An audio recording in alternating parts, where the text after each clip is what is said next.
Baik, perkenalkan, nama saya Juan Philip Sinaga, NIM 52223210002. Di sini saya mengerjakan UAS penulisan karya ilmiah saya. Soal nomor 1, jelaskan langkah-langkah sistematis dalam menyusun karya tulis ilmiah, mulai dari pemilihan topik hingga penulisan daftar pustaka, serta contohkan topik dan gambaran singkat bagaimana Anda akan menyusunnya menjadi sebuah karya ilmiah. Baik, jawaban dari nomor 1 adalah berikut. Langkah sistematis menyusun karya tulis ilmiah. Pemilihan topik dan perumusan masalah. Pengumpulan dan analisis data, studi literatur awal dan kerangka tulisan, penulisan draft, revisi, dan daftar pustaka. Contoh aplikasi gamification dalam pembelajaran.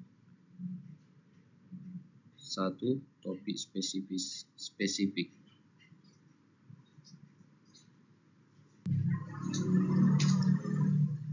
Pengaruh implementasi gamification dalam aplikasi pembelajaran bahasa Inggris terhadap motivasi belajar mahasiswa. 2. Masalah inti. Apakah elemen permainan seperti poin, leaderboard, badge secara signifikan meningkatkan motivasi belajar mahasiswa? 3. Metode penelitian kuantitatif menggunakan desain kuesi eksperimental. 4. Data dan analisis. Data diperoleh melalui kuesioner motivasi atau tes untuk membandingkan rata-rata skor menentukan signifikan peningkatan. Baik, untuk soal nomor 2, uraikan perbedaan mendasar antara penelitian kuantitatif dan kualitatif dan jelaskan kapan masing-masing metode lebih tepat digunakan, sertakan contoh kasus kecil yang relevan dengan bidang Anda. Baik, saya akan menjawab nomor 2. Berikut adalah jawabannya. Perbandingan metodologi kuantitatif versus kualitatif. Tujuan utama jenis data numerik atau angka statistik, narasi, deskripsi, transformasi. Kapan menggunakan masing-masing metode? Kuantitatif mengukur atau menguji. Tepat digunakan ketika Anda ingin mengukur tingkat suatu fenomena, menentukan korelasi, atau menguji efektivitas suatu inferensi. Fokusnya adalah menjawab pertanyaan berapa banyak, seberapa sering, atau apa hubungannya. Contoh kasus, mengukur dampak metode flip atau classroom terhadap nilai ujian mata kuliah atau data angka skor. Kalau kualitatif, memahami atau menjelajahi, tepat digunakan ketika Anda ingin menggali alasan di balik suatu perilaku, memahami pengalaman subjektif, atau menjelajahi fenomena baru, belum memiliki teori mapan. Fokusnya adalah menjawab pertanyaan mengapa atau bagaimana. Contoh kasus, menjelajahi persepsi dan tantangan guru SD dan mengintegrasikan AI ke dalam pembelajaran. Dan kita lanjut ke soal nomor 3.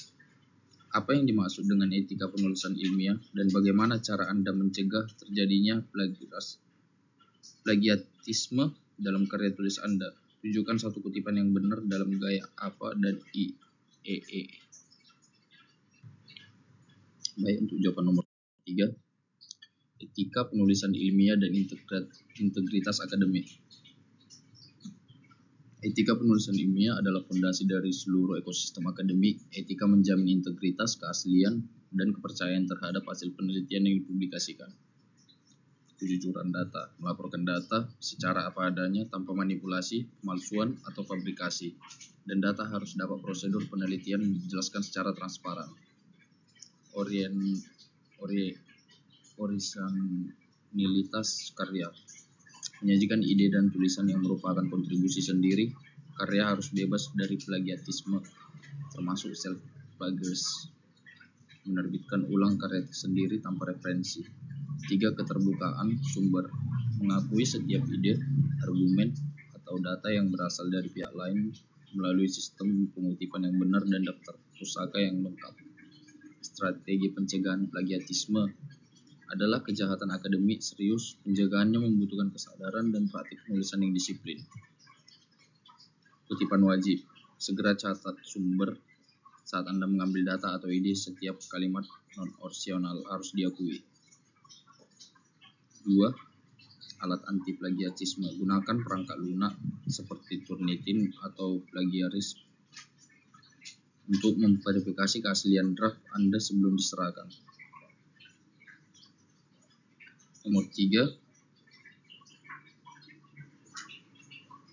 Lanjut. Contoh pengutipan sesuai standar akademik. Penggunaan gaya pengutipan yang benar sangat krusial dan menghindari plagiarisme dan memberikan kredit yang layak kepada penulisan asli. Kita akan melihat perbedaan dua gaya populer, APA atau ilmu sosial dan IEEE teknik atau komputer. Gaya APA menggunakan sistem pengutipan pengarang tanggal, digunakan luas dalam bidang psikologi, pendidikan, dan ilmu sosial. Kutipan langsung.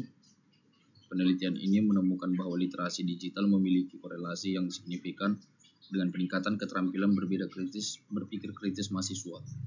2. Kutipan tidak langsung. Literasi digital terbukti berhubungan erat dengan perkembangan kemampuan mahasiswa dalam menganalisis informasi secara kritis. Gaya IEEE menggunakan sistem penomoran nomor kurung siku merujuk pada entry penuh dalam daftar pustaka, umum di bidang teknik elektro, komputer, dan informatika. Kutipan langsung seperti yang dinyatakan, perancangan antarmuka, penggunaan yang adaptif, dan dapat mengurangi beban kognitif pada penggunaan pemula. Kutipan tidak langsung mengurangi kesulitan dalam memahami informasi awal, dapat mencapai merancang user inference yang dapat menyesuaikan diri kepada kemampuan penggunaan. Kita lanjut soal nomor 4. Tunjukkan bagaimana Anda melakukan penelusuran literatur ilmiah Anda untuk menggunakan topik karya ilmiah. Sebutkan minimal 2 sumber yang relevan dan bagaimana Anda memilihnya. Baik, untuk jawaban nomor 8. Teknik efektif penelusuran literatur ilmiah. Identifikasi kata kunci atau keywords. Gunakan kata kunci dan sinonim yang variabel.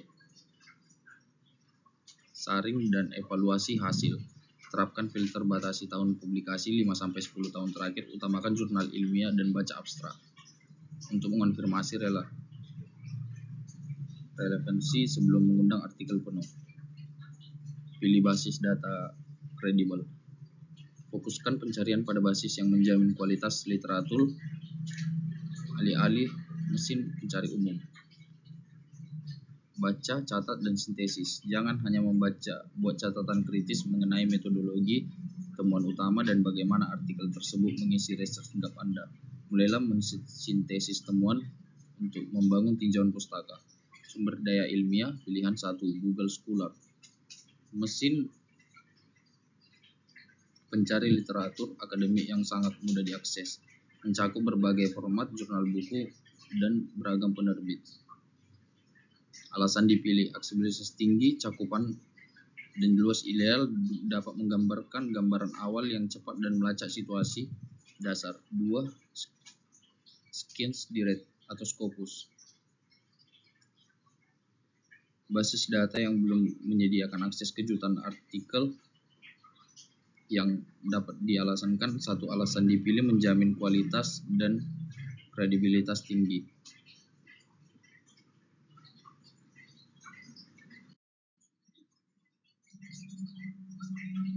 Ringkasan kunci, pilar karya ilmiah berkualitas. Penyusunan karya tulis ilmiah sukses bergantung pada penguasaan metodologi terhadap etika dan kemampuan penulisan yang kuat.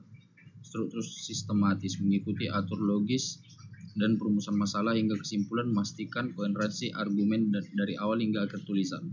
Etika dan anti plagiat, menjaga integritas melalui kejujuran data dan selalu memberikan pengakuan yang layak kepada sumber ide lain melalui pengutipan yang konsisten.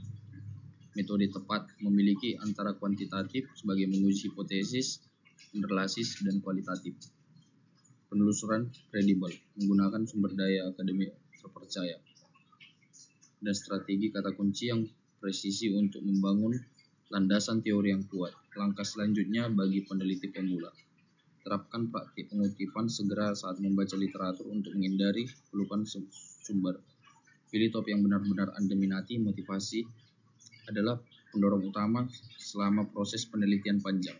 Selama konsultasi kasihkan kerangka dan metode Anda dapat memilih untuk memastikan validasi dan kesesuaian. Baik, sekian jawaban dari UAS saya. Saya Juan Philip Sinaga mengucapkan terima kasih. Kalau ada kesalahan mohon dimaafkan. Selamat pagi.